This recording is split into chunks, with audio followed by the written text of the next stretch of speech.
Hello, everybody. Thank you for joining me and Liene to discuss Norwegian Wood by Haruki Murakami. Liene has been on my channel a lot, but just in case you have not seen her channel or been here, you want to introduce yourself, Liene, and your channel? Sure. My name is Liana. My channel name is Liana's Library because the library is mine. And I primarily read fantasy, and then within that, primarily grimdark. And despite the fact that I'm known for disliking books and ranting, you'll find if you visit my channel that most of my videos are not, in fact, rants. Most of the time, I'm talking neutrally or positively about books. So, Can um, confirm. yeah. You like things. I like things. Well, but Mostly first loss. this is not one of those I things. know. This isn't a good example if you're here, but she does like some things. Okay, I'm probably going to have to say this a couple times during the live as more people join. But first, content warning for this live, which is there's gonna, like, the book deals with suicide and lots of sex. And we are going to try to keep this PG-13, but just be warned that it's going to be a little spicier than our previous lives because we have to talk about those topics to talk Because about it's the book. not like those things are in it. It's that is what it is about. The book is about Like, that. we can't talk about the book without talking about those things because that's what it's composed of. Yes, exactly. It's like one scene after the other. Like, so just don't let your kids be on, don't let your kids watch sometimes, I thought you could just talk. Don't let your kids read it. In which case, I was like, who was considering letting your kids read Norwegian Sometimes Wood? kids are in the room, I think, while people are watching YouTube. Yeah, don't do that. Oh, I have to know about this. I'll ignore your Addie LaRue review. Did you hate Addie LaRue, Liana? I found it to be extremely meh. Yeah, okay, me too. So, PJ, you have to ignore mine as well. That book was done. Anyway. You and I actually agree a lot, and it's usually about negative opinions. We agree on the negative things and not a ton on the positive things, which is fine. By the way, hello, everybody. Hi, Matt. Hi, PJ. Yes, this is obviously the greatest of all time. And then the other thing I was going to say is, just for context, I am a fan of Haruki Murakami. I've read 4 of his previous books, and they were all 4 stars or above. I really, really liked them. So Liane and I decided to read one together that we both hadn't read, and I was going to introduce her to Murakami. Unfortunately, we both rated this book 1 star. We loathed it. But I just want to give some context that this is not attacking Murakami himself, since I actually am a fan of his work. But I hated this book. This intro was not a great idea. Oh no. Yeah. I was immediately sad. And I think I should start off by saying, if you're a Murakami, like, you know about him, he does a lot of magical realism. And this book has speculative, absolutely. And this book is zero speculative. Zero. No magical realism at all. And I think that's important to point out because the book was so bad that I kept telling Liana most of the time that I thought the main character was dead. I kept thinking we were going to find out he was dead. I want to argue that this book is speculative because real human women do not behave this way. So I don't. This is very speculative. Yeah, I guess because I'm guessing a lot of people. Tell me in the chat if you guys have read the book. I'm guessing a lot of you haven't. As an overview, it's about a guy reminiscing on his past in the 60s. Is that right? We just discovered that our blurbs are like totally different. That's so. Do you want to read your blurb, Liana, since it's better than my blurb?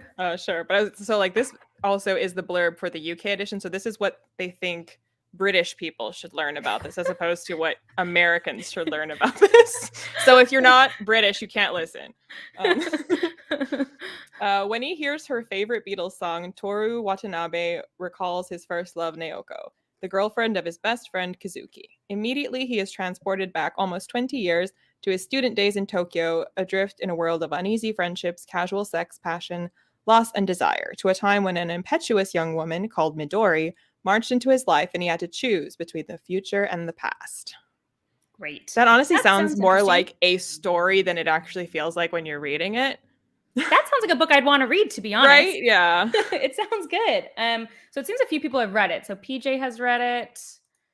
And Matt only got 70 pages in. Good job. You don't want to read any more than that. It gets way worse. Someone read it 10 years ago. Where do we start, Leanna? Where do we start? Well, I don't I guess it depends on if you want to approach it from like chronologically, like what happens in the book and unpack Mm, things as they come up, or like by theme and like when the book does different things. I don't know what makes more sense. maybe by theme. There's a love triangle in this book. Okay, I gotta back up. It's so hard to talk about how bad this book is. Let's start with the fact that every character in it is a Manny Pixie dream character. Like especially the female, but actually the main character kind of falls into that, I think, too. I mean, to say main character is to imply that he is a character, which I think is a bit of a leap. Yeah, we truthfully, we didn't really remember his name. We called him Toast the entire time we were reading this book. The main character has no personality. Do you guys know how everyone says Bella from Twilight doesn't have a personality? This makes Bella look like an Abercrombie character. It sure does. Would you agree with that? I would. I would also say that it makes like Twilight look like it has like an intricate, well-woven plot with like an array of interesting characters with interesting dynamics going on as compared to Because this is a love triangle, and Edward and Jacob have 10 times more realistic traits than the two women in this one. And they are werewolves and vampires. I know. Which would have made this better, honestly. Midori showing up as a vampire could have been good. It would explain why she behaves not like a human person. Well, if we talk about Toast, our main character, he had zero agency in the story, which is something we talked about a lot. Like, a character would suggest something to him and he would just say yes every time. No, he wouldn't even say yes. He would just do it. Oh, that is true. He would just do it. He may have had like the longest sentence he may have ever had was like 5 words, I swear, throughout the entire book. He just speaks in 1 or 2 word sentences. Or he would like quote something. Our only character trait for Toast is that he likes the classics like The Great Gatsby and Holden. I think he likes one is that? Catcher in the Rye. Catcher in the Rye, and The Great Gatsby, which already, if a real person was like that. And I think Hemingway. Of course, Hemingway. Hemingway. Of course, Hemingway too. Like that and is his also only personality. But I was gonna say, and the way that we learn that he likes those things is that apropos of nothing, he just mentions to us that he's rating that right now. And I'm like, yes. Okay, that's great. I would like to know how you're feeling about what just happened. Can we get some? No, you're just telling me that you're reading Catcher in the Rye. I'm really happy for you. I don't think he ever states his inner feelings like once throughout the entire book. Oh, except for at the end when he does Beautiful state his flesh. Yeah, that's his we'll get feeling. To that. It's so bizarre. Like, and we'll talk about this later, but some pretty intense things happen in this book, and the main character gives zero reaction to anything that happens to him, has zero agency. So the entire time you're reading the book, that's why I thought he was dead. I literally thought that this was like a dream he was having because he killed himself. Better book if that was the case. I would have been. And to set it up, he was in like a trio of friendship in high school, and it was his best friend and his best friend's girlfriend. He was like the willing third wheel. He was the willing third wheel. That's a perfect way to say it. And then the best friend killed himself. And so the best friend's girlfriend and Toast kind of reignite a friendship later in life, which again, it was such a promising premise in the beginning. I felt like I was very interested in exploring like. Well, honestly, like the very first thing it made me think of, and since like this little project of ours was doing Gaiman and Murakami, it reminded me of the framing device of Ocean at the End of the Lane, where an older man, suddenly something sparks his memory and he's back to like 20 years ago. And like Ocean is like back to his like little kid childhood, but it's that same thing of like something sparks this older man's memory and he's now suddenly back, and the rest of the book is like his younger days. So for me to go from being like, oh, this is like Gaiman-esque to being like, what's happening?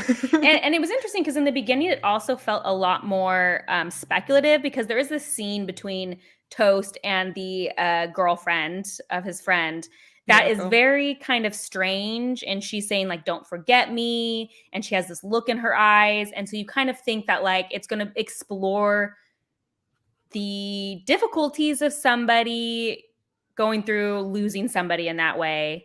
I mean, on page 10, I tabbed something positively because I was still on like, What? okay.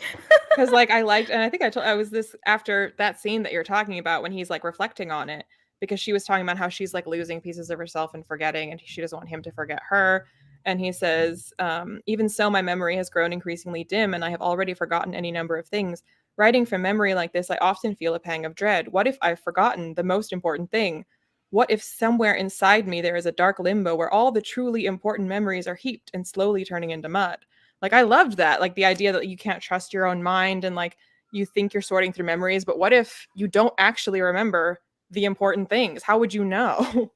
And I really thought after that quote, because I loved it too, that it was going to be this weird book where like we were getting his memories and then the truth of what happened or something. Like I thought Anything, really. anything, or like again, I really thought he was going to be dead, and we were going to find Maybe out that that he was quote is ignoring meant to set up the plausible deniability of like he remembers events like this, but I mean these it. women didn't actually say these things and didn't actually behave this way. That's just how he remembers I it. will not give it that credit. Absolutely not. So we have that whole thing, and then he does kind of weird things with the ex-girlfriend. They're kind of like each other, and then this other character Midori comes in, which is like the other love interest, who's supposed to be a sexually liberated woman. And how would you describe her? As a man's idea of a sexually liberated woman. Yeah, it's cartoonish. All she does is make like dirty jokes constantly, talk about sex constantly. And like that's not what that is. A sexually liberated person is just someone who isn't shy or isn't shamed Like by being who they are. sexually liberated does not mean that sex is your entire personality. Yes, that's the way it was her. That's all. That is the only personality she had, was talking about sex. Like she talked about sex more than I talk about first law. That's saying something. Like it was, I mean, it's too R-rated to read, I feel like, on live, but just the stuff she says to him, and she has a boyfriend also, and that's also really weird. Like, so that whole thing, you're supposed like he's supposed to be in this love triangle, but both the women are so weird. And the one thing they keep saying over and over again to the main character is, "You talk funny. You're so interesting. I've never heard anyone talk like you. I've never talked to somebody so interesting." When?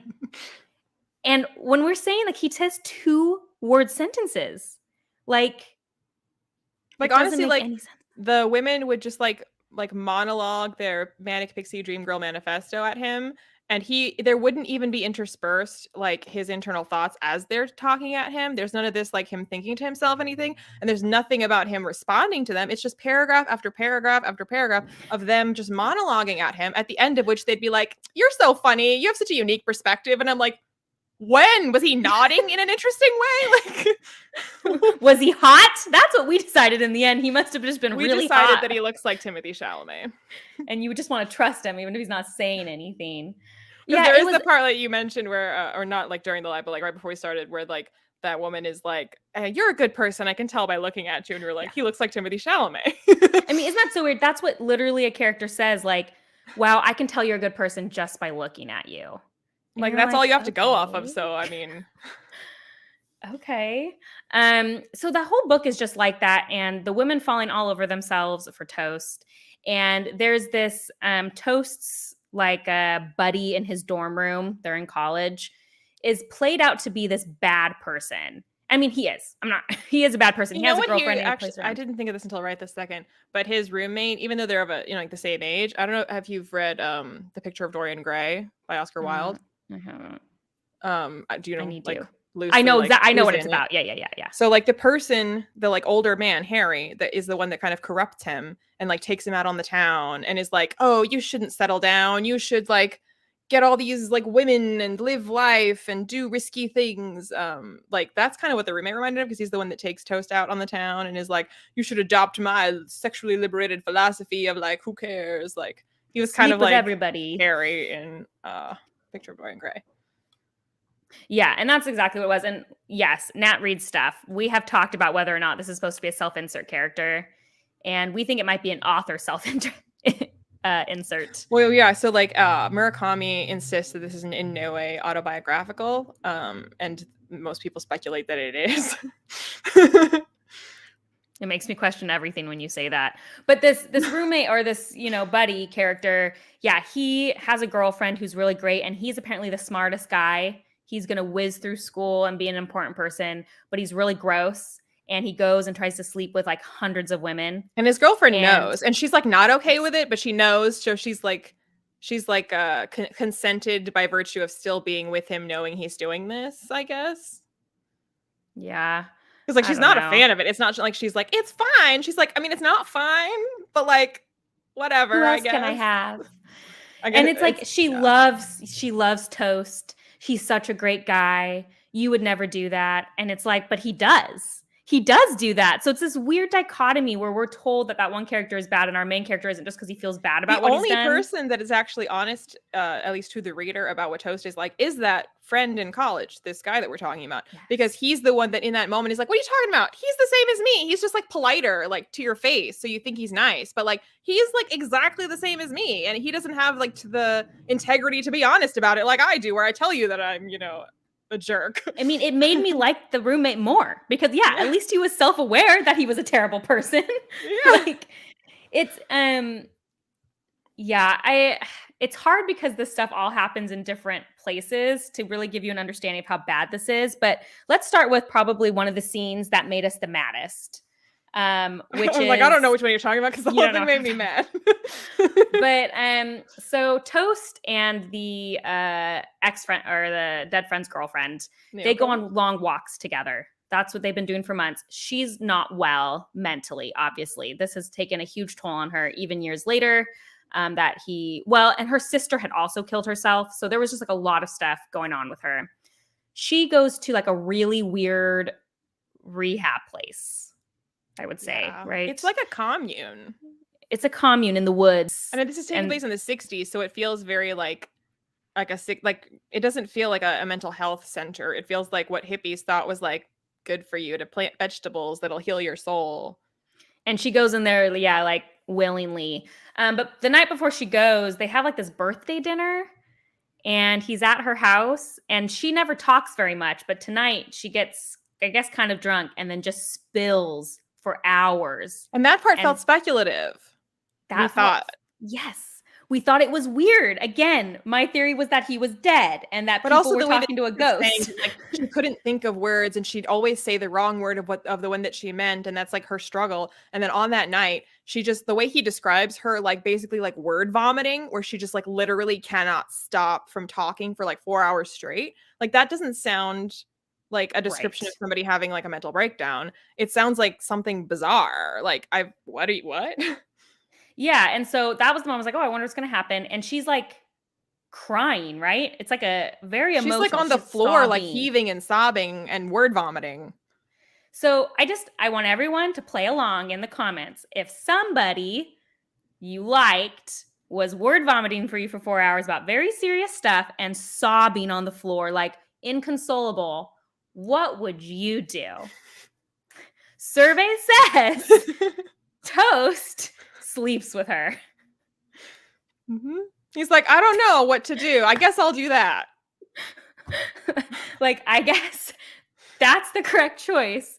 And it is the weirdest, grossest scene. And then you find out after that it was her first time. Also. But also, it's like right after that she disappears, and he doesn't know that she's checked herself into the hippie commune. She's just like Yes. is gone. And he, like, the first time he, like, one of the first thoughts we've ever had from this man is like, huh, maybe I shouldn't have slept with her.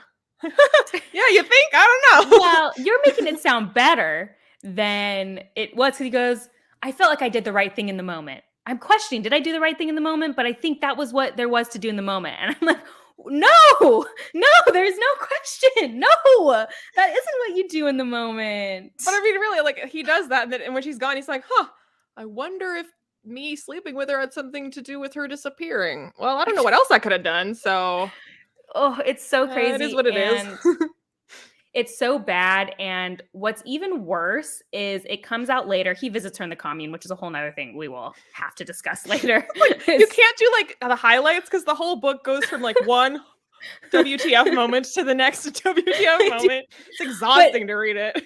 But while we're on that character, since you guys might not have read it, like while we're on the girlfriend character, she reveals later that like she could never have sex with the dead friend because it just like it wasn't working. She could just it would hurt too much, and the friend was totally okay with that. So they never did anything in high school. They just really loved each other, and it was great.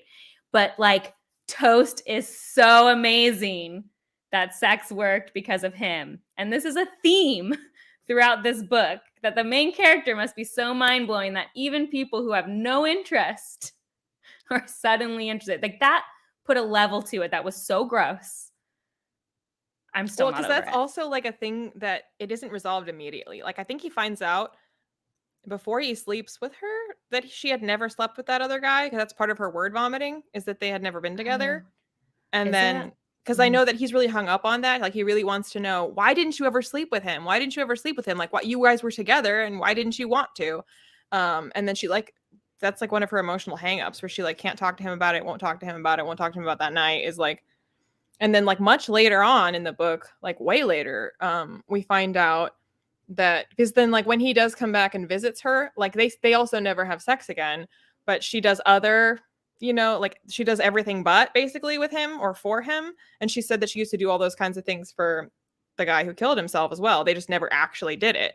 And so then later she's like talking to her roommate in the commune and saying how she could never get was never prepared. Yeah. It never affected her in a way that she would physically prepare for this. The only time that ever happened was that like one night on her birthday when she and Toast did it, and that it never worked for her before and it never worked for her again. And I was like, why is this like the men writing women?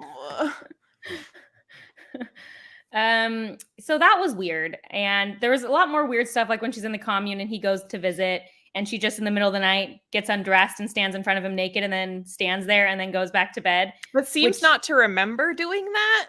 Which you, again, another moment where you think it's not real, but then it guess it is real. It happened. Yeah. And again, like all the thoughts that Toast has about her in all these instances is just how beautiful she is, how fragile she looks, how like what he thinks that she's really pretty when they're in the city and whatever, and when they're just friends. And then when she goes to the commune, he's like, well, I thought she was pretty before, but like farming vegetables and stuff, being out in the sun, she's even prettier now because she's kind of sturdier and healthier looking. And that's all he ever thinks about her, and about how her hair looks really nice, the way she has a clip in it, and like then when he sees her legs, how nice her legs look when she shows herself naked to him, like, oh, she just has like literally the perfect body, like, wow. And I'm like, she's like a human person that you claim you care about. That's why you're visiting her. But literally the only thoughts in your head are about what she looks like. And both characters, like there is never like any sort of connection emotionally, at least from his side, that you hear. It's all just physically, and it's gross. And I don't know if we should talk about Midori's problems first or the ex-girlfriend's roommate. Well, I think chronologically we meet the roommate first. Okay. So in the commune, what are we naming the ex? I need a better name than dead friend's girlfriend. Well, her actual name is Naoko. Oh, Naoko. Okay, we can do that. I refused to learn any names while I was reading this book because I hated it so much. I mean, I just think of her as like mentally ill doll, but doll. Perfect. Doll face. Doll face. Doll face in this hippie commune where she's gone to get mental health or help. She has a roommate. And the roommate, how old is the roommate again? She's considerably older. She's like in her 30s or early 40s. That's what I was thinking. I think late 30s or early 40s. And the other characters are in their early 20s. I mean, they're college age. She may be the worst character somehow. Yeah.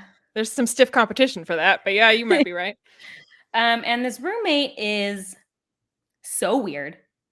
Just tells her life story, is very talkative, and in fairness, everyone except for Toast is talkative. Well, that's true. But like, how do you describe her? I don't even know. I mean, she has this sort of vibe of like the older hippie lady that is just like, you know, talks freely and is just like an open book and just starts yammering on about her life story and tells you how it is and tells him, you know, that he's cute and like gives him her life story unsolicited and Over several parts, which is important to say because the first part of the life story sounds somewhat normal and about they how make a she big like deal of the fact that she just smokes all the time and doesn't really eat because she's like and that she's like really bony. yeah. And the first part of the life story, which sounds kind of normal, you know, all things considered, about why she's here is that she used to be this amazing piano player and she was going to be like a pro piano player. And then she had a mental breakdown and she got better. And then she got married and had a kid and had another mental breakdown. And it was unrecoverable. So she felt it was better for her family to kind of remove herself. So, okay, that sounds fine. But then we find out why she had that mental breakdown, you know, once she was married. And I don't know how you're going to explain this. Like, again, I think it's important to note that like she just basically met this guy that like that day or the day before because he's the friend of her roommate in this commune just visiting. Yeah, we can call her Mama like, Hippie Clementine. Perfect. like out of nowhere just starts like oversharing in a way that you're like, are you sure you want to share this with this virtual stranger? But she does. But that's the thing, because they're all like, you're so easy to talk to. I can tell you're a good person. She's the one who says it, I think. I can tell you're a good person. No, I think it's his college roommate's girlfriend. The one that's like Oh, not the one I read. She does say that later, but the one I read was when he was at the commune. So two people tell him that. I mean, that's the crazy thing. Again, he could have been dead. See, that's the point. The dead listen. Anyway, so she tells him the story, and I just for like PG-13 sake. I don't know how you tell this in a PG-13 way. Well, we're not going to tell details, but when she's a little better, she gets a piano student who's 13 years old, a female piano student who's 13 years old. At some point, female piano student who is 13 years old comes on to Mama Hippie Clementine. When you say it that way, it's worse. When you call her that. I actually have to say a little bit of the scene. So the 13-year-old is like, I don't feel good. Can I precocious, yeah. I mean, she makes a big deal setting like priming, biasing the jury basically when you're not supposed to like sway the jury. She basically spends like the first half of her story before we get the rated NC-17 part 2. The like PG-13 or like PG part 1 is her being like, and this girl, there's something off about her and she's so devious and you'd never know it. And she's like perfectly engineers everything that she says and does just to be the perfect thing that you want. And like, on and on and on. And I'm just like, about what a liar she is. Unlikely. She's a liar. She's a liar and a manipulator. I also like how everyone's freaking out just by knowing that this girl's 13. They don't even know what happened. Everyone's already She basically nervous. describes her as like the Moriarty of 13-year-old girls. Yes. Like she's such like everything was her fault. It's her fault my life is like this. So you're like, okay, what did she do? You know, I'm thinking like she stole stuff and blamed on her. Like that's where my mind goes. Like, you know, whatever. Or concocted like lies to spread about her in like a really believable way or something. Yes. No, instead what happens is the 13-year-old says she doesn't feel good, so she goes, lays down. She says her back hurts. She asks the adult piano teacher to undo her bra for her because she feels too sick. Here's what I'm going to say. And then things progress, okay? Things escalate. Things escalate. The 13-year-old comes on strongly to this 30-year-old woman who doesn't do anything about it. Just lets it happen. And I want to say something importantly, just like, if a teenager asks you to do that, it's very simple. You just go, I'm going to call your parents. You lay down, I'm going to go call your parent. That's the answer, just in case anyone didn't know. If you're with the teenager and they say something like that, you leave the room and you go, I'm going to call your parents. And if you think they are so incapacitated that they can't undo their own bra, you call 911. You call 911. Yes, if they can't breathe, you just call 911. So things escalate in a manner that you can guess if we call it NC-17. It's gross and bad and everything about it is terrible. And she tells everybody, the 17-year-old tells everybody. And so it's like this rumor. No, 13-year-old. Oh, the 13-year-old. I said 17-year-old. The 13-year-old. Let's be clear. 13-year-old. I think she tells her mom and the mom tells everybody that this is like a sexual predator living in our neighborhood. Yes. And hippie mama Clementine acts like it's the 13-year-old's fault. And we quote, because the 13-year-old set a homosexual trap for her. That is a quote from the book. Yup. That is a quote from the book. But also, she tells her husband what happened and is like, this lady is turning the neighborhood against me and making it sound like I did this bad thing, but you don't understand. It was this kid. She's the one that did it all. And he's like, that's so awful. We have to set the record straight. We have to like tell everyone that this woman is lying and it's actually her daughter's fault. And she's like, no one will believe us because she's the kid. And I'm like, what is there to believe? Like, you, in your version of events, you let this happen. So what? And Liene and I spent a long time talking about this scene because it was so upsetting for so many reasons. Talking about how like there is no situation in which that is the minor's fault. There is no situation because a minor can't consent. Unless she like roofied the lady and like literally. Okay, yes. But like in the way that it is presented in the book. Like, let's trust us. The way it is presented in the book, she is a predator. Absolutely. And the idea that we're supposed to somehow feel sympathetic. And the problem is that the main character literally has nothing to say about this. He has not a single internal dialogue about this. He just accepts it and we move on. He's like, sucks for you that happened. Just like, interesting. Moving on. And then she goes on this long tirade about how, well, I'm not a lesbian. Like, and you know how she knows? Oh no, yeah, you can take this part. To the test. She and Toast's friend, who's in the commune, her roommate, they conducted an experiment, and because this lady didn't feel anything for Toast's friend, the girl in the commune, therefore, this lady is not a lesbian. Yeah, because she wasn't attracted to one woman. And that's how that works, by the way, if you didn't know. Is like, if one person of like the same gender as you or same sex as you is not attractive to you, then you are not attracted. No, I mean, that's how it works, period. It doesn't matter. Like, I'm straight. If I'm not attracted to one man, I guess I'm not straight. No, I don't think the rules go that way. Like, there's plenty of men you might not be attracted to. But if you test this out, then there's like one person who's same sex and you don't feel anything, then you are not homosexual. You tested it and crisis averted. You are not. You're just, you know what? You're not. Good news. You're not homosexual, I guess. You're a pedophile. So like, great. I'm so glad. I was like, if I don't understand why this lady like thinks that her version of events makes her sound innocent, because like she has every reason to, like to want to color the story, to make it sound as good as she can for her version of events. And she's the one that describes it and admits to him that she like let this go on and it felt so good, and that like she didn't put a stop to it because it's just like, she was just like, wow, this just like, I don't know what to do. This feels so amazing. I'm just like overwhelmed by like how great this is. And is like way, way, way, way, way too late. Is like, no, this cannot go on any longer, and slaps the girl and sends her home. And I'm like, why would you tell him that that's how things went down? Like, honestly, like if I was this lady, which like I can't imagine that, but if I was and I had let that happen, the way I would tell it would be like, she made one move on me and I slapped her and said no. Like, I don't know why she bothered to admit how long she let this go on if she wanted him to be on her side. But I mean, I guess it worked because he didn't feel any kind of way about it. So oh, he did feel a kind of way later in the book about her still. So yeah, but I mean, about that story, like he's like, like if I was him, even if he doesn't think, I don't know, like I don't know how he's not horrified like we were, but like this lady is the roommate of your extremely vulnerable young friend in this commune. Like, are you not concerned for your friend? No, he's not concerned because they tried it. Remember? Like that would concern me more. Like, what do you mean you tried it? What has been going on here? It's so disturbing, and it gets really gross later because Dollface,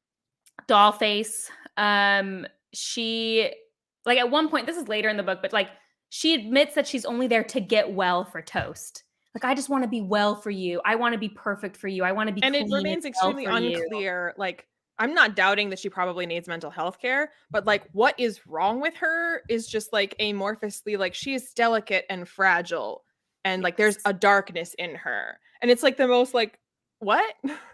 What is her actual issue that she's trying to cure? And they talk about how she might need actual proper medicine for this. And I'm like, for what? Like, what is the medicine that you're going to give her? Like, what is actually wrong with her? I think it was supposed to be like depression because of all of this suicide in her life, which like, yeah, that's fine. But like, it's just not handled well at all. And I mean, it would be interesting because like, I'm sure mental health, you know, we're barely getting to a place where mental health is handled well. So like there could be some interesting things there about that. This is part of the reason people are so like when we talk about how mental health is represented and what people think about it and why it's stigmatized, et cetera, et cetera. And like this isn't quite that, but it's like constantly we've seen in stories how like you being crazy is like the reason why this person is a killer, or like the twist in stories they're schizophrenic, and like it's because nobody actually knows how any of this works. And so then the only time people see mental disorders like represented in books and in television is if that person is like a villain or a killer or like this like psychotic type thing that's like a weird energy. And so or it's this weirdly like sexualized, romanticized, like it's like it's the type of crazy you get in Shakespeare where suddenly the lady is like, tra-la-la, I'm gonna drown myself in flowers because I cannot live anymore. You're like, what? That's not how this works. And so it's like so hard to even talk about this book. But at one point when he's visiting her in the commune, Dollface, Toast says that he won't sleep with anyone else because he's saving himself for Dollface. And then he goes and with Midori, which is the sexually liberated woman. Well, they don't sleep together. But if you can infer what I'm saying about getting intimate without sleeping together, and that's fine because he only promised Dollface he wasn't going to sleep with anyone. But like technically he didn't, so he's faithful. What a guy. And again, he is presented as being the good guy compared to like his friend and everything, and he's just not a good person. I mean, like we were saying, like his friend, like I mean, is kind of a dirtbag. But there is something to be said for being an honest one. Like you don't feel like you're being, there's something so sleazy about like pretending to be the like virtuous one when you're not. Like that's worse. And it's just crazy that we're supposed to like empathize. Thank you. Empathize with this character in because it's not way. Written like Giselle or something in First Law where you're like, oh, like it's from his perspective, but I'm clearly meant to think that this is not okay. Yeah, I am. It's so romanticized. It's like when you read the book, it's supposed to be like, oh, this picture of a college student in the 60s. This is how it was. And isn't that so great? Yeah, free love. But it's just like, well, and it'd be great. That, I mean, if it was just a situation where like he wasn't making promises of being faithful, it wasn't like some dear childhood friend. If it was just like a series of women that he had like seemingly deep connections with, but they'd only last like a night, and like he'd have a conversation with them that seemed deep and they'd have sex and then he'd move on, and it was like a series of episodes like that, that wouldn't necessarily be my favorite kind of thing to read. But I'd be like, okay, like I get what you're doing. You're saying that like life is just like a series of these moments and they don't have to last forever to be meaningful or whatever, like kind of thing. But that's not what this is. No, and I think that's the problem. It's like it's played like he's a good person. It's played like he's being faithful when he's clearly not.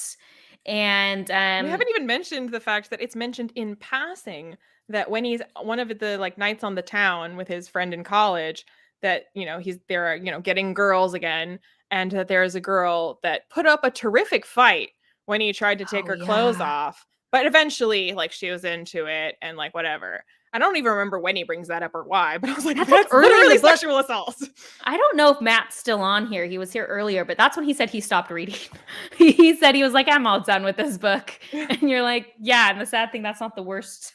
That's just like a casual mention of a night out. Like that's not even written as like a thing that we should be like, I'm sorry, what did you just say? And so if you have, I was just thinking about Midori since we haven't really talked about her a lot. So if you have like Dollface, the friend's girlfriend, she is like the manic pixie dream girl of like the fragile. She's like that archetype of like the fragile, perfect, pure, woman.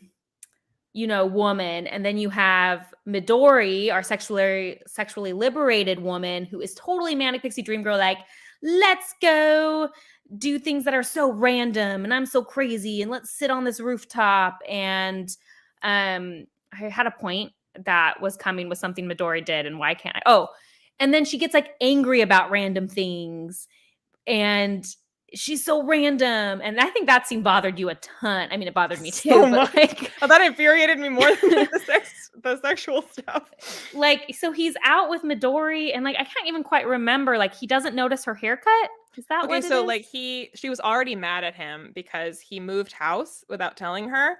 Even though she disappeared on him several times without telling him where she was and when he'd see her again. But so he told her he was thinking about moving out of the dorms into a house, and then didn't actually tell her that he had ended up actually doing that.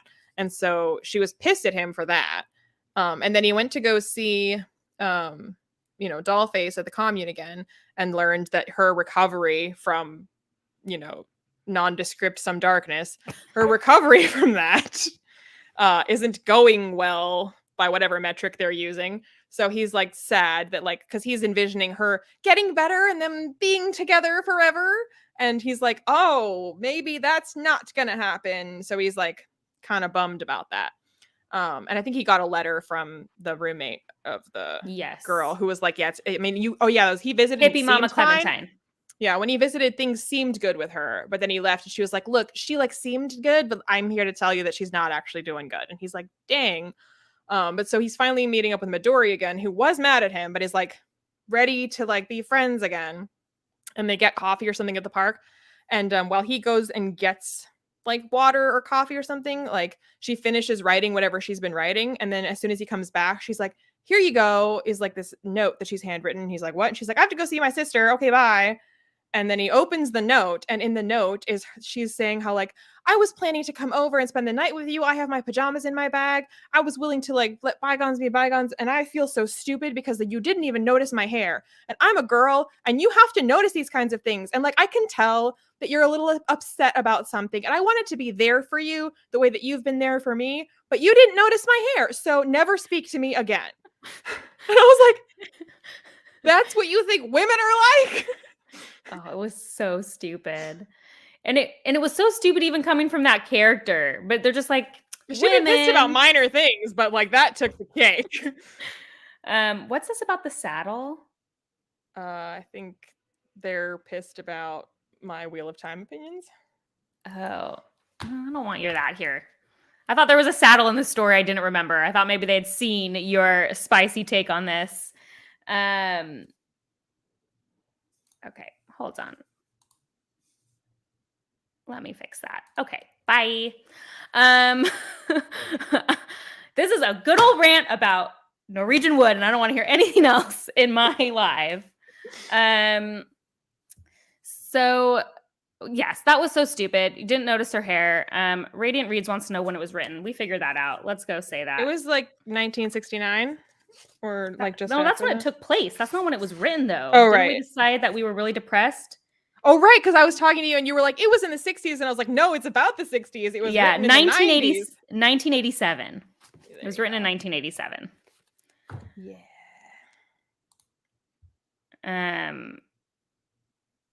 Yeah. So that's also depressing. So yeah, I think it was originally published in Japan in 87 and then it was translated in 2000. Yeah, so that's almost worse. Well, this translation was 2000, I think. I think this is a newer translation. Well, mine says first published in Great Britain in 2000. Oh, okay. By Marvel Press. That's even worse somehow. It's even worse. Okay, so that all happened. It's really bad and dumb, and it's all bad.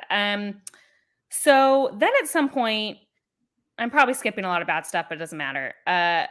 Dollface does end up taking her own life. Doesn't get better, takes her own life. But that's the third suicide that we hear about in the book. Yeah, and so Liene and I talked a lot about how we kept thinking this theme was going to come back. Like the book could have been so much more compelling. Again, this is another reason I thought the main character was dead, because I thought it was going to be this theme of death. Like everyone had died around her and we didn't realize this main character was also dead.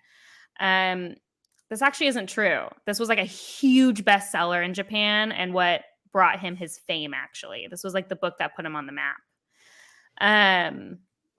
So she dies. It's very also, we sad. learned that there is a movie of this, which we have not seen, but there is. I'm not going to watch a it. movie. It's too, the book was already too intense for me. There's no way I'm going to be able to I'm watch like, the movie. You can watch and I know I report. told you, and now I think the studio credit in the beginning of the trailer was like Red Flag Studios or something. Oh, I was yeah. like, at Perfect least they're name. honest. Yeah. So Here's yeah, your sign. Dollface dies, and so Dollface's roommate, Mama Hippie Clementine, comes out Before of she the comes, commune. he goes on like walkabout for a month and is like homeless for a month. Oh yeah. Oh yeah, During we got to which talk about time this. He reflects on her beautiful flesh no longer being in this world. That's still the only thing that he cares about, is how she looked. I mean, that's literally the quote. Sorry, I'm like so distracted by why this is like. There we go.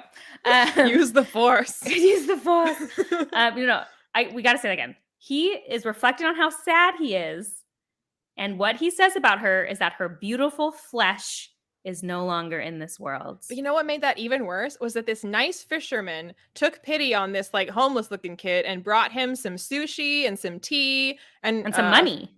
And like for some reason Toast lies and says my mother died instead of my girlfriend died. I don't know why, but he decides that sounds better. So he's lying. And this fisherman is like, oh, my mom died recently too. And like he starts like talking about how upset he was about that. And Toast thinks to himself, how dare this fisherman be blabbering on about his dead mom when Naoko's beautiful flesh is no longer in this world. And I'm just like, everything about that is heinous. It made me hate the guy. It made me hate Toast so much because it's like, here's this man giving you all this stuff, trying to comfort you, and then trying to connect with you on like a regular level, and it's your fault you lied. He's talking about his dead mom because you told him that your mom just died, which is a lie. It was just like, oh, it was so annoying. Later, it's Midori, I think, that when he comes back from that, or whatever, I don't know, but it's like 2 pages later that she's like, and you've never lied, or he says I've never lied, or something like that, and I'm like, literally 2 pages ago he said I lied about his mom being dead, and I'm like, what are you talking about? And it's important to note, like, because you would think all the things we're saying, like, maybe it could come back in an interesting way and be a theme, but it doesn't. Like, that's the thing. Like, there were so many times in this book that I thought just a little bit of magical realism could save this whole thing for me. Like, if we had found out that it was all a lie, or like this trauma. Honestly, this is one of those times where if the book had ended with and it was all a dream, I would have been relieved. Me too. I would have been like, oh, okay, let's go back and look at this. It's all like normally it's like the worst possible ending to a book, but in this case, it would have been better. You're welcome, and I wish we hadn't had to. It gets worse though, if possible. So he comes back from. I don't think anything is worse than the 13-year-old thing. Like, that is the worst part, but it's just that it piles on top of each other. So like each moment feels like greater and greater. So and then I feel gross too because I'm less and less shocked by things because I'm just like, why am I not surprised? I can defend Murakami in other books, but don't pick up this one. Yeah. So he gets back from this month-long thing, and the Mama Hippie Clementine, the roommate, comes to visit Toast because they're gonna have their own funeral wake type thing for yes, Naoko. because like, you know, they did it with the family and they felt like they really knew Dollface, so they're gonna have like their own wake, and so they do, and it's like, you know, and they play Norwegian Wood on the guitar. Yeah, oh yeah, of course, got to get that in there. And then they sleep together. Surprise. Yes, correct. But don't forget that he had decided that he was going to be with Midori, and that like he couldn't be with other people, but it's fine if it's with this lady.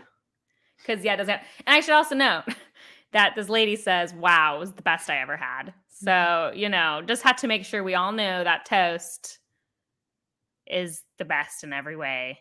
Yep. And then I guess, does he end up with Midori? I don't even remember. At the end, it seems like one of those, like, I've made my choice. And that, oh my God. So this became really ghoulish because like, before Naoko even kills herself, Midori makes the point to him that he has to choose. And that's what the back of the book was even referring to. He's choosing between the future and the past. And she's saying, oh, you're into this girl and whatever. But like, I'm like, she uses the phrase, I'm like living, breathing girl that's like right here with you right now. Then that like, you shouldn't like you're obsessed with some girl that's over there and unavailable and may never be. And I'm living, breathing right here with you right now, which becomes really ghoulish when Naoko literally kills herself. And Midoriya still uses that phrasing. And I think he even thinks of it that way. And at the end, I think when he's picking her, which like at that point the choice has been made because Naoko's dead, but it's still in those terms of like he's choosing life. And I'm like, again, So Naoko rude. killed herself. So like, is that the like symbolism and like metaphor we want to go with? Yeah, and that's basically how the book ends. And the main character is not dead, which I was really, really holding out for until like the last page. And then I had to But admit that. again, it is told to us, I don't know why we needed to know this, that his room, or not roommate, but his friend in college, the one that's like the bad Gross. influence, his girlfriend at the time, and they're talking about how they're not going to be together when he goes off to like business school or whatever. And then because this is told in retrospect, this is his memories, then this is the only time we get a flash forward. The rest of the book is all just taking place in 1969. We get this like momentary flash forward, but he's like, and years from now, he's going to get a call from his friend who's going to have just found out that that girl killed herself. Oh, yeah. And I'm like, we just had to know that she also kills herself. Oh, yeah. The friend, the college dorm bad guy, his girlfriend kills herself too. I forgot about that. And it's So, not yeah, even during the events of the book. We just like also needed to know that. Yeah, and I think that was really I mean, everything's upsetting about this book, but it was just like, why would you have so many people, that's 4 people in a book, kill themselves and just have no sort of catharsis or discussion or any sort of understanding about why that was happening? Well, it didn't even or seem to be like any kind of like on theme kind of No. something. And it also felt like in the beginning, it felt like it was gonna be talking about it, is the weird thing. It felt like in the beginning, it was gonna be about like how this one character's suicide totally changed these 2 characters' lives and how they had to deal with that. And that would have been interesting because it probably would really scar you, especially, and I think it was trying to show that it scarred Dollface. Well, it But clearly like did. it did. It clearly did, but it's just done in such a poor way. But she also makes it sound like there's just something deeply wrong with her even before that happened, because there was also the whole not being able to get wet for him back when they were together. Yeah, but that's different than like a mental problem. Do you know what But I she mean? makes it sound like she says something about how her darkness has deeper roots than he even knows. Like she says that at one point, and that's why I'm like, what is actually the thing you're recovering from? Like, well, and you what had is said happening? earlier, because at one point she also says like, I can never find the words to say.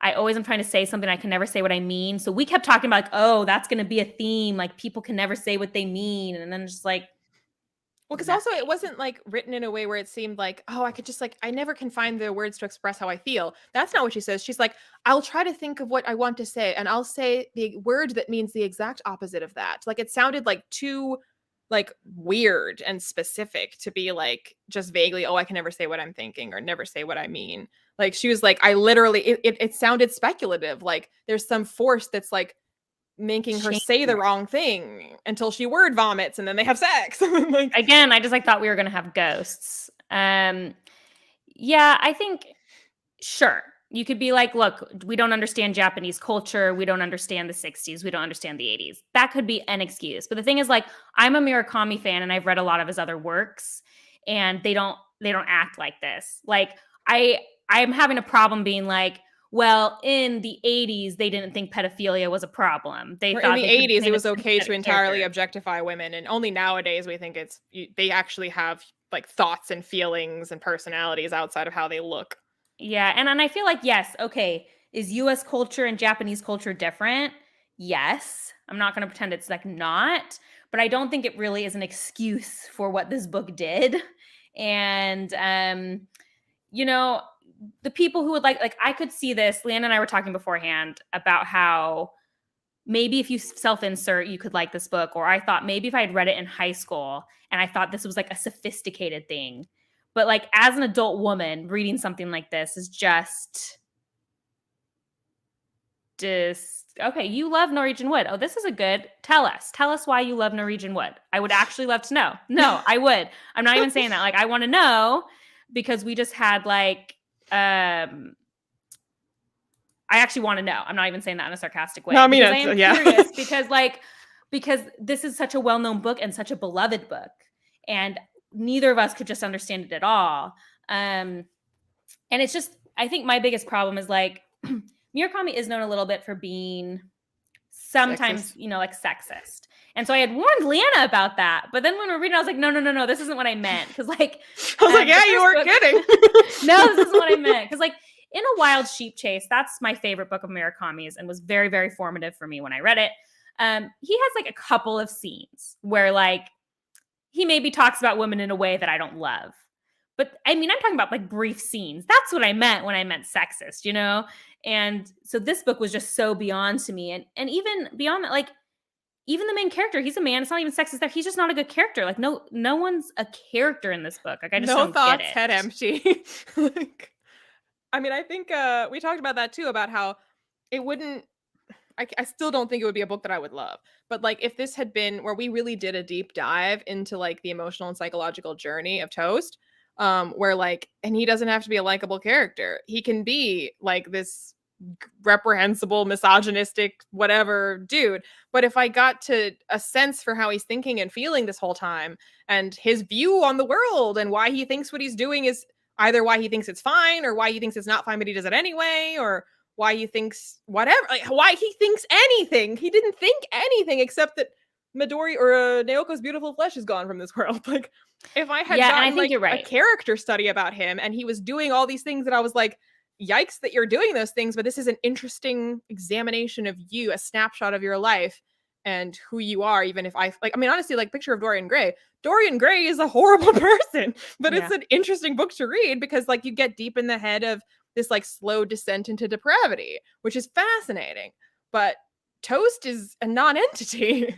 Yeah, and I think there were so many ways this book could have been good for me. Like there were so many times, and I think a big part is like if we had had any sort of insight into Toast's ideas, like you said, because then we would understand like maybe this book wasn't trying to excuse him, but the way it's written makes it seem like we're supposed to think he's a good person, and just like no way he acts makes me feel like well, just that the narrative keeps rewarding him all of the time. And I'm like, for why though? Yeah. Why does every woman like want to just like fall over herself to be with him? Yeah. And like you said, it would have been a lot more interesting. Like, yeah, if he was a depraved person, we were supposed to dislike him. Or if at that moment when the roommate, well, not the roommate, I don't know, the friend calls him out saying, you're just like me. Even if the book then, if the character was like, he's right, I am just like him, like even that could have helped me a bit. Like I wouldn't have loved the book. He's entirely justified in what he's doing, but I would still like to know what he thinks about it and why he thinks that he is fine. But I don't know that he thinks he's fine, and I don't know that he thinks he's not fine. I don't know anything about what he thinks. Or just some magical realism. Again, I don't know. Someone's asking about IQ 84. I have not read that one. I've heard mixed reviews. I have read, for everyone to know, A Wild Sheep Chase, which is the one I like the best, The Strange Library, Blind Willow Sleeping Woman, which is a collection of short stories, and the something about the night, like the night train or something, the night. Anyway. The night bus. All four of those are magical, very magical realism. I was telling Leanna, I was texting her about like how crazy they are. Like one has a magical sheep and one is like completely in a character's Is that what the movie Lamb is about? Yep. Mm-hmm. One is like about a woman who gets stuck in a TV. Like they're all very like bizarre. No, that's American Gods. That is American Gods. Gross. In that book, I mean, American Gods is grosser. I mean, about the TV people. Yeah. So overall, 1 star.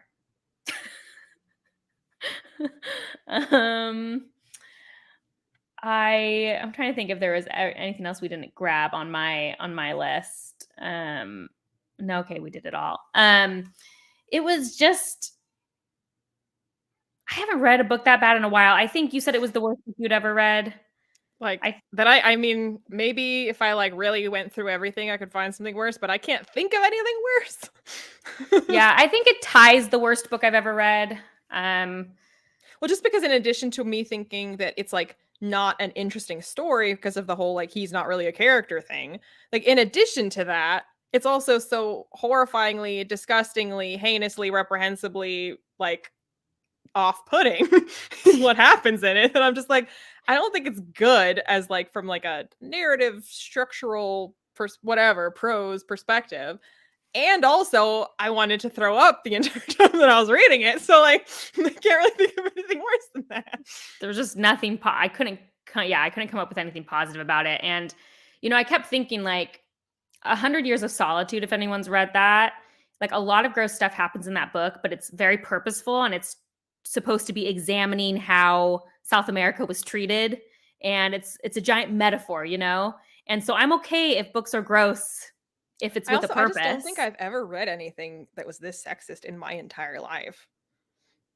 I'm not sure I have either. And like, I think I was telling you that I was like retroactively mentally apologizing to books that I have previously been like, this is horrifyingly sexist. Cause like in retrospect, compared to this, actually, you were fine. I did. I messaged you and said I had to apologize to The Witcher. I was like, I have to go call up all the Witcher fans I offended and say, I'm sorry.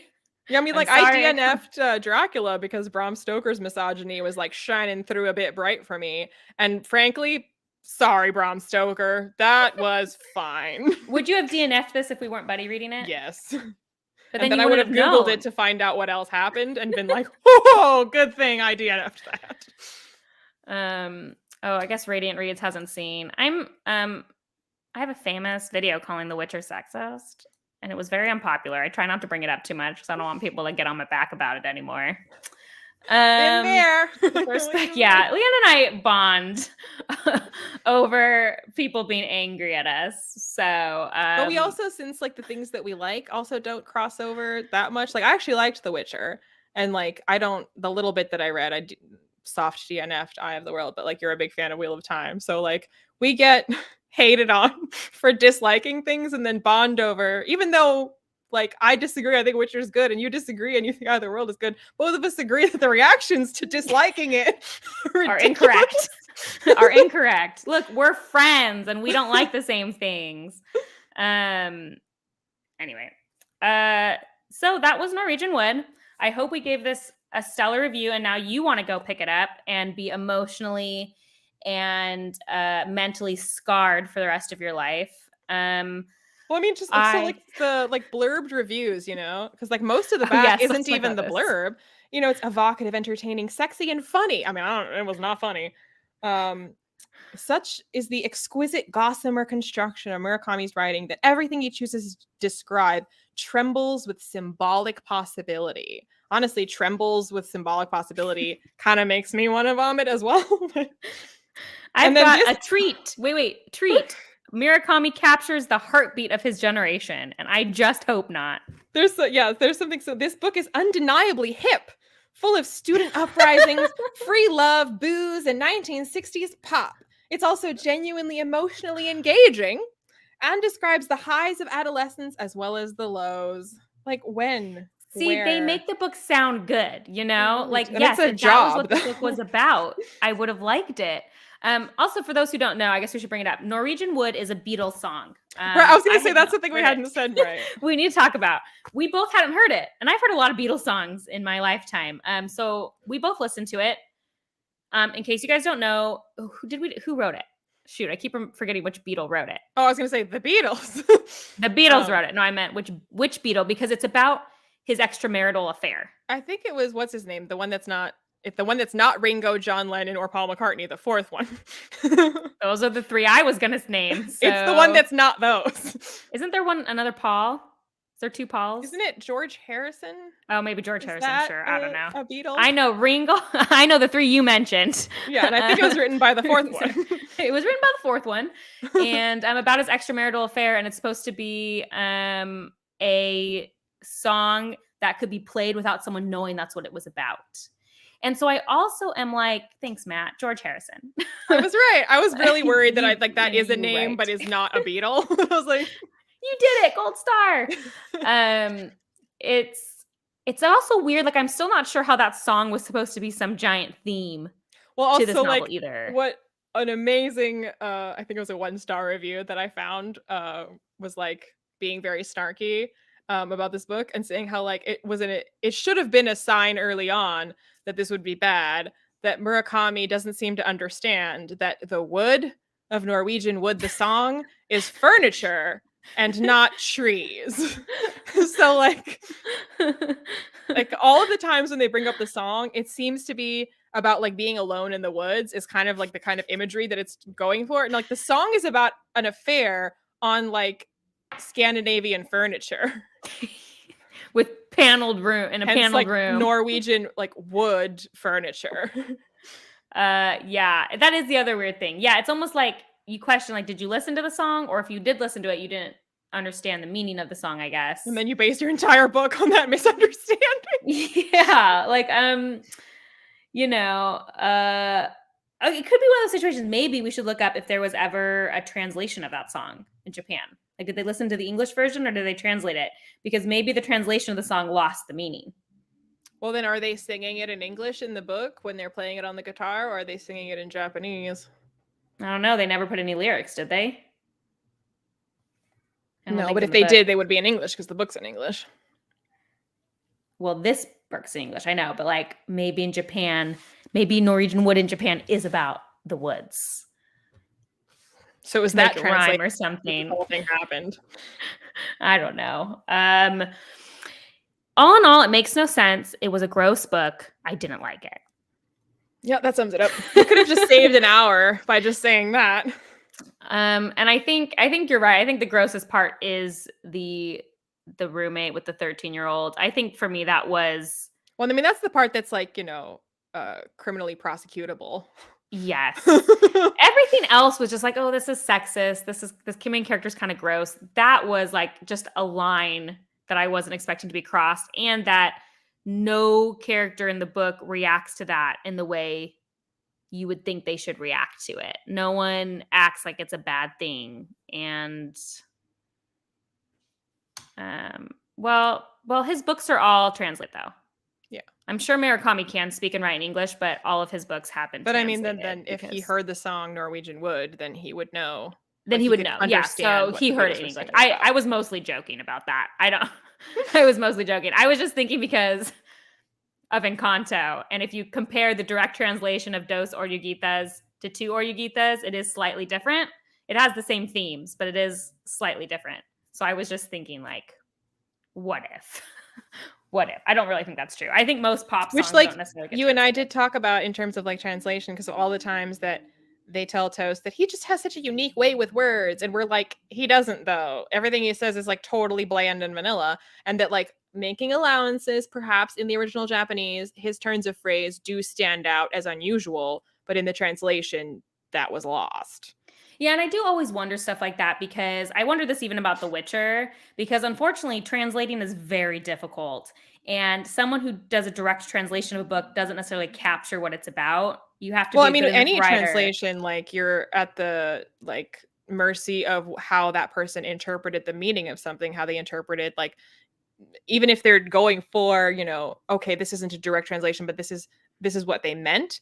Well, you're still trusting them to have accurately interpreted this for you. So Yeah, and it it's was interesting because I just read Three Body Problem, and Ken Liu is the one who translated that, and he had a translate note in the back, kind of talking about how difficult it is and how many people he had to talk to, be like, "Am I interpreting this right?" Because one for one with the words isn't going to give the same meaning, weirdly enough, Mhm. as rewriting it. And so I do sometimes wonder, like, how different. Like, we will never know, but how different is this book in its original Japanese? And maybe I could go look for that. Maybe someone who's dual language can speak to the differences. But yeah, we'll just never know, and that's a hard thing too. But I mean, there's plenty of English speakers who read this in English that loved it. So Yeah, it's not like everyone who read it in English was horrified. yeah, that's true. And one funny thing I was going to mention to make it a little lighter is in the book. But it says here that this book is um where did it say it? Well, you heard me say it. That it was funny. Where did it say that? Well, That the book anyway. was funny? Uh-huh. Oh, I don't remember that. The Oh, Yeah, in the sexy and sense, funny, yeah.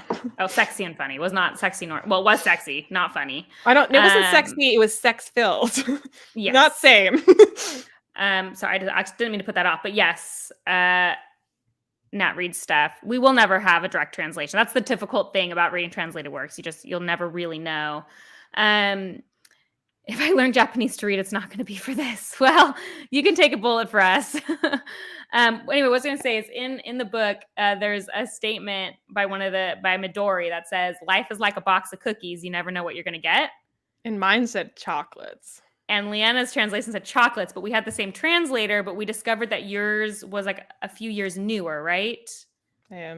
Possibly. I think this was published in Britain. You have the American one. Oh, yeah, that's true. I have the American one. But it is the same translator. But same translator. So that was really weird. And so mine was published in 2003. And mine was 2000. Yeah. So who knows? But what's really weird is then I went down a deep dive to know, did he copy that from Forrest Gump? Forrest Gump? It turns out that that's like a really old saying, and it was only popularized by Forrest Gump. So now, but it did know. When you read that in the middle of this awful book, you're like, "Wait, I'm sorry, what?" Well, it was even worse for me because it said life is like a box of cookies, and I'm like, well, that's not quite right. It almost made it worse. I wish it had been the real one. So that was a brief bright spot for me. A single sentence in a sea of upset. I mean, when it comes to talking about food, Midori is the one that also tells him he should eat so he can make strong swimmers. Is not how she says it, but she says the other thing. Oh yeah, I just try to forget most of what Midori said. Yeah, makes your life better. Yeah, we shouldn't go back to Midori. Yeah, we shouldn't go back. I can't talk about her without it getting not PG-13. So yeah, we hated the book. I'm going to try to convince Leanna maybe to read A Wild Sheep Chase, but this book has made me sort of doubt everything.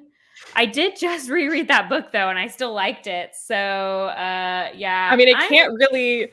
They'll all shine in comparison to this. Like, well, it all be way better.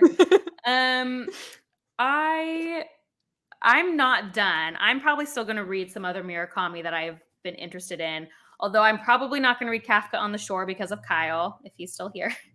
IQ84, I've heard mixed reviews about. What's the other? Also, IQ84 is like this long. It's also huge, so that's another reason I don't want to get to it. But I can't remember the other one that I've really wanted to read. It's leaving my head now. I wish there was like a list of other Murakami. What's the one about birds?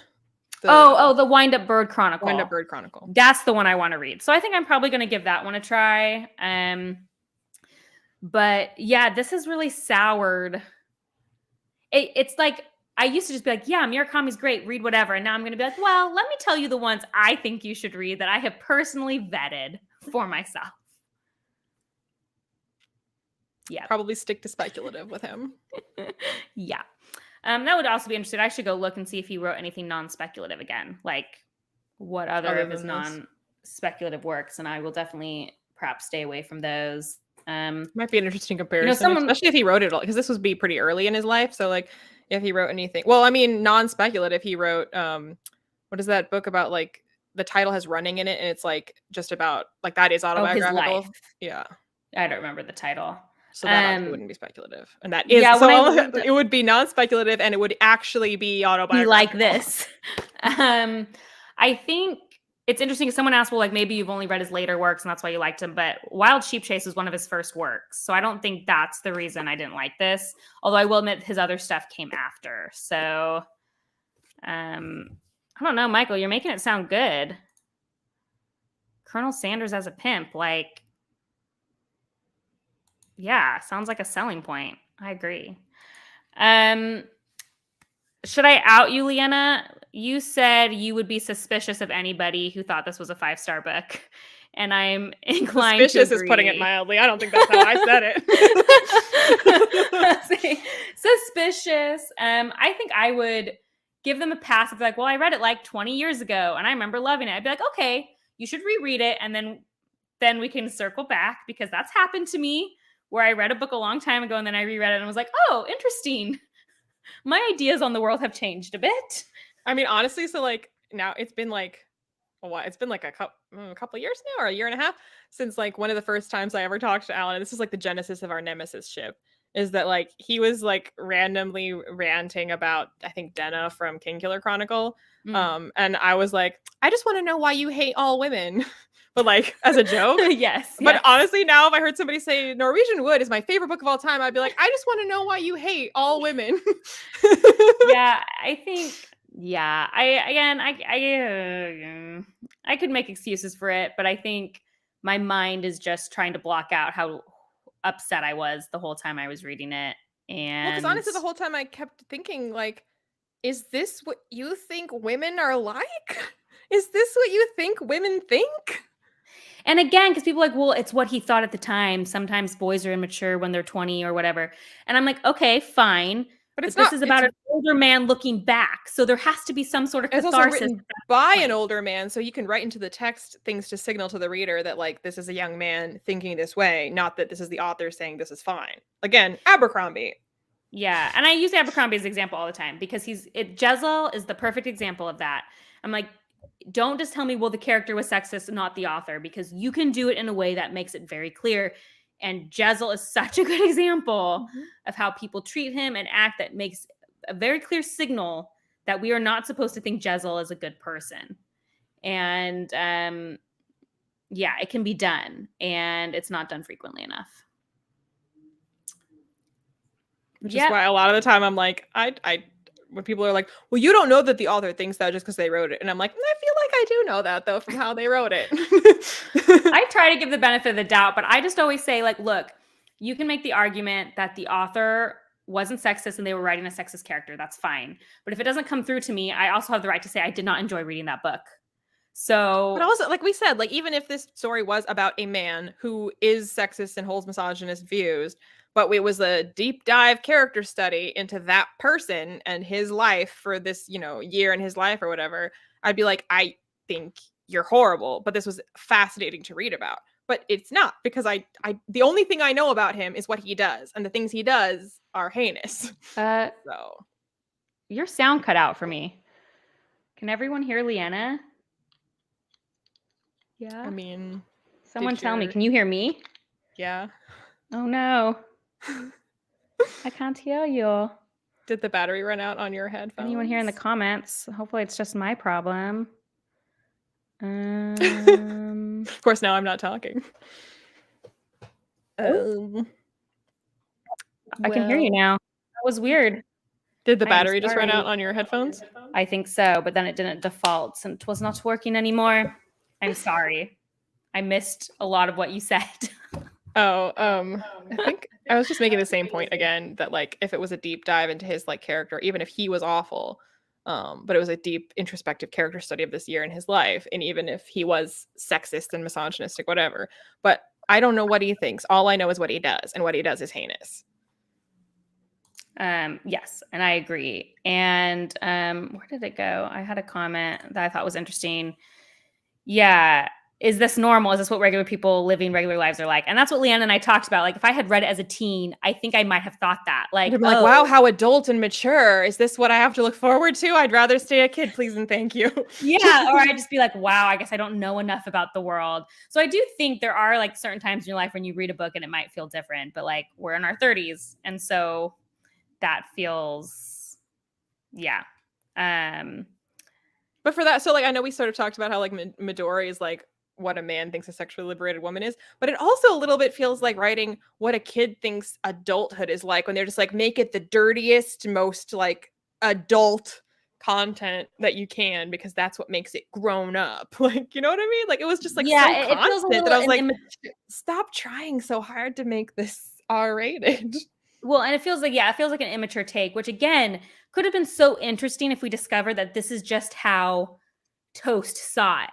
Like if he was like, oh, she's so liberated, but then there's some sort of catharsis, like, oh, that's, looking back, that's not really what liberation was. Like then there would be this layer to that. And it never came. Tom, that's interesting. Oh, that's the wrong one. No, maybe it's not. Yeah, you felt like his books feel like art rather than mechanical stories. So I can understand you were trying to take it not at face value.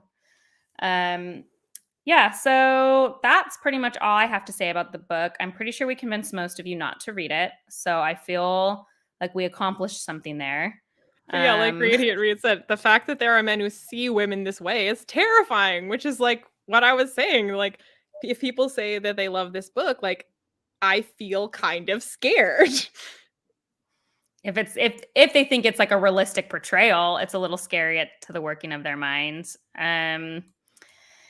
Which, like, is a thing that Yeah. I've heard from people reviewing the book saying, I just love the way that this book is just, about real people, how real life really is. And I'm just like, okay, if your real life is like this, like, I need you to call someone because it I shouldn't need be you to like this.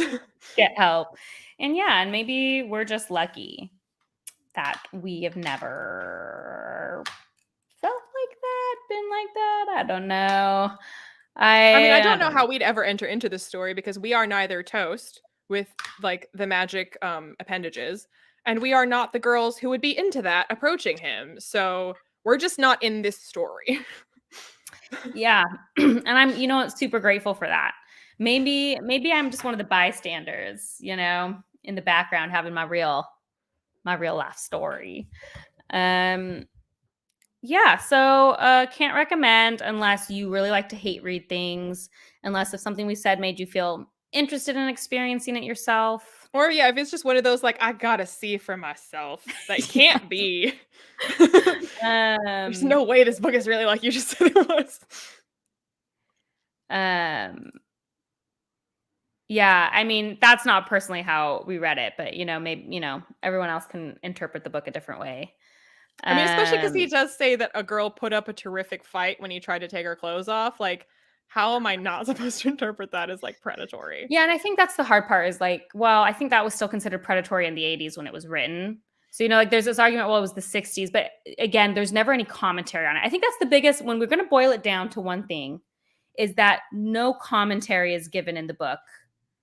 And so it makes it very difficult to understand what the point of it Well, is. it's also, I mean, so like if the argument, right, is that like the main character thinks this way, not necessarily the author, and that if you are the person who thinks this way and acts this way, then you think it's fine. So then why would you be commenting on your own behavior when you think it's fine?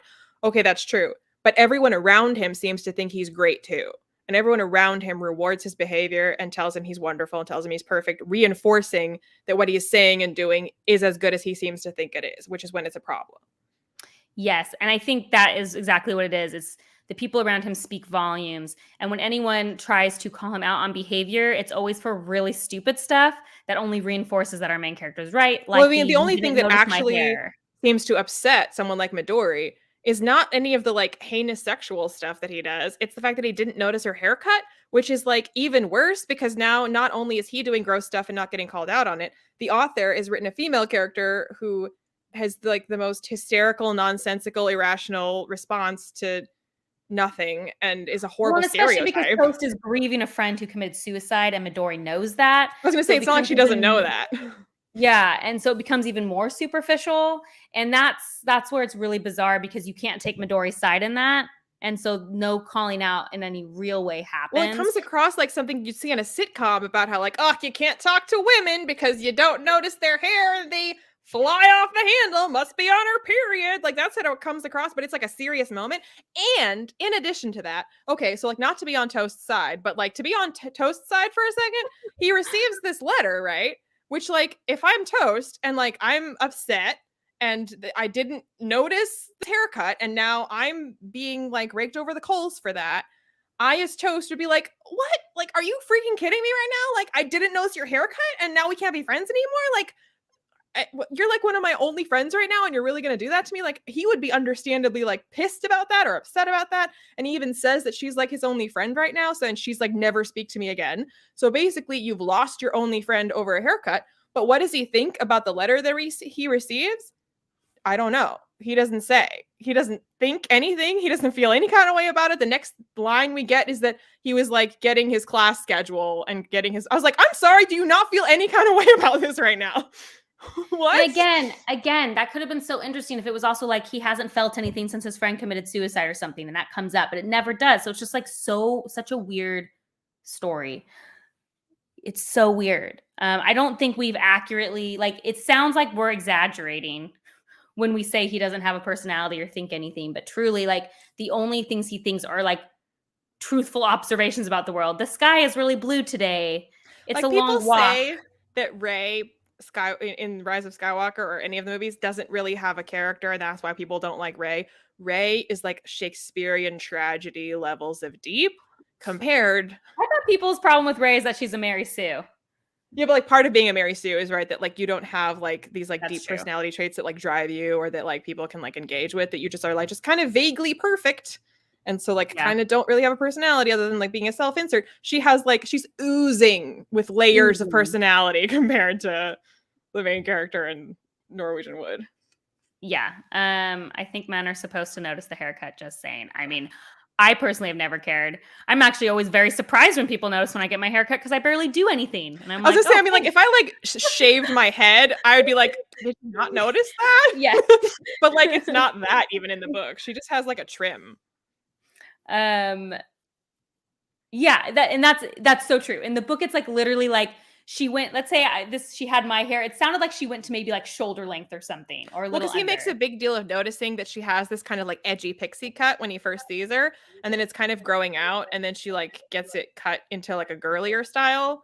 Because they haven't seen each other. They haven't seen each other in like a few, because she was giving him the silent treatment and ghosting him about the fact that he didn't tell her that he moved. And so then she got her hair like trimmed into like, I guess, a girlier style, and he didn't notice. Yeah, and again, like Leanna, if you got a pixie cut, I would notice. But for the most part, You better, because we wouldn't be friends anymore if you didn't. Would you write me a letter about it? Yeah, and I would tell you that it's because of my gender that you need to notice these things, and it is because of my gender that I have a right. That. She says, I am a girl. Yeah. Girls need you to notice that stuff. Yeah. You know, I will be perfectly truthful. I've never been upset when a boyfriend didn't notice a haircut because I just didn't care. I just was getting my haircut. Doesn't matter. I mean, it's also like, it makes it sound like it's something that she did for him, which is also like, why? Also a good point. If you hadn't seen a girl in a while and she changed her hair, you might notice and just not feel like you need to say anything about it. Also a correct response. But also, since we're privy to what few thoughts he has, the only thing he does seem to notice about females is their appearance. So the fact that he didn't notice her hair, I guess he really isn't interested in you, because like there's like a time when they're getting lunch or something and we get a full rundown of like, she's wearing this color shirt with this color skirt. This is what she ordered. She took a few bites of it. She seemed to enjoy it, like a whole paragraph. And I'm like, that's great and all, but like, could you tell us what you think and feel instead of like a rundown of how she looks and what she's eating and what she's having to wash it down? Like, did I need all of that? The sky is blue, her hair is cut. Correct, Michael. Yeah. So worst book I've ever read, tied with The Circle by Eggers. I just had to throw that out there because I hate that book too. So I will be mean to it. I bet it wasn't as gross. Well, there was some. We can talk later. There was some. I find it hard to believe that there's like a 13-year-old. It was not as gross. It was not as gross as this book. I will give it that. But it does. I feel like that book thinks it's smarter than it is, which gives it also negative points. This was definitely like, you know, it was also a red flag that the main character was super into, like, his personality was defined by Catcher in the Rye in The Great Gatsby. There is a type of person. We didn't talk about the part where like the only time in the entire book where him mentioning a book that he's been reading actually became relevant to the story and was like echoed in the story was like when he's at the commune and Naoko is like crying. She's like erupted into tears again. And how does he feel about that? I couldn't tell you. But the roommate is like, I think you should go for a walk because she's having a minute. She needs a minute. Oh, yeah. And he's like, okay.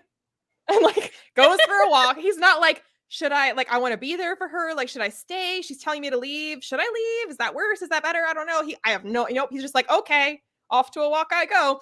And while he's on a walk, he sees like the window, it's lit up where she is right now. And it's just like the green light in Great Gatsby. Yes. And I'm like, it's not though, but okay. So anyway, yeah, this book sucked. Will B reads. I'm glad that you also thought The Circle was terrible. I've considered doing a video on it just to talk about how much I hate that book. I've done a video on this now, so we might as well join. This book was bad. I would suggest nobody reads it. And that's really it. 1 star. Sexist, disturbing. Oh, yeah, let me write my own blurb. This book was sexist and disturbing, and I may be permanently scarred from reading it. What's your blurb? I don't know. Run away as far away as you can.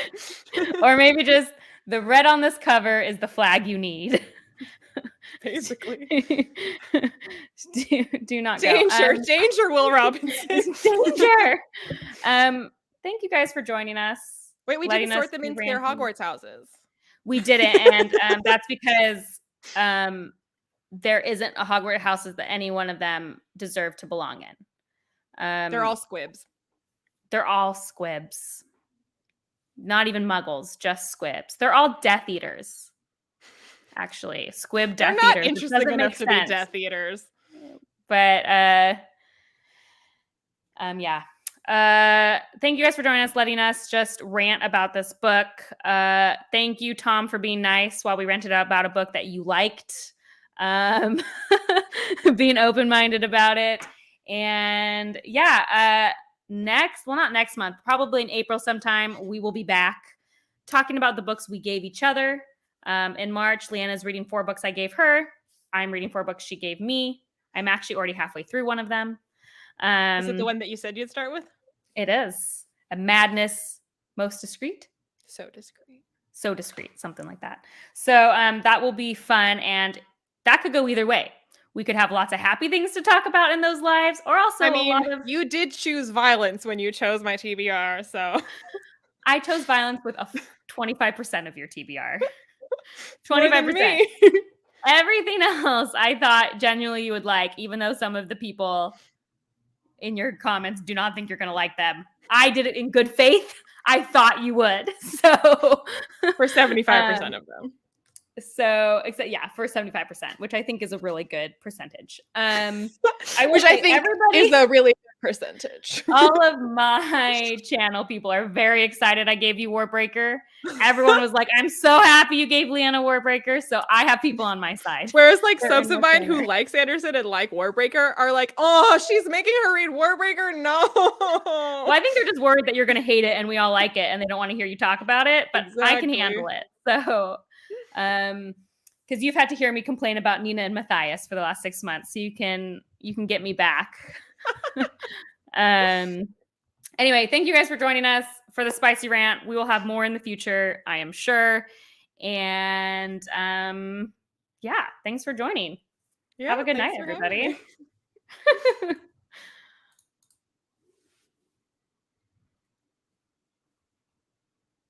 Still not ending.